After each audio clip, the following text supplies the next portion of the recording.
जय जगन्नाथ। आसतु जानिबा आज भगवत गीता अध्याय 2 सांख्य योगर श्लोक 38। ओम गणपते नमः। सुख दुःखे समे कृत्वा लाभालाभौ जया जयौ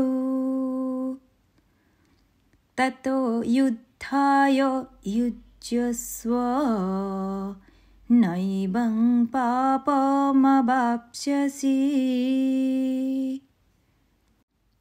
एही श्लोक रे भगवान श्रीकृष्ण अर्जुन को कहते, हे अर्जुन, सुख एवं दुख, लाभ एवं हानि, जय एवं पराजय एही सबको समभाव ग्रहण करी तुमे तुमर कर्तव्य कर। एपरी युद्ध कले तुम्हें कौन सी पाप अर्जन करवा नहीं। ए श्लोक आम यह शिखा जे जीवन रे सुख दुख, लाभ हानि, जय एवं पराजय आसवा निश्चित।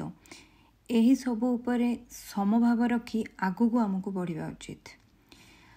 आउ गोटे जिनस आम शिखा ये फल नहीं चिंता न करी निष्ठा एवं दृढ़ता सहित निज कर्तव्य करवा उचित। जदि आमे निष्काम भाव में निज कर्म करवा ताहले कौनसी आमर पाप हेब नाही।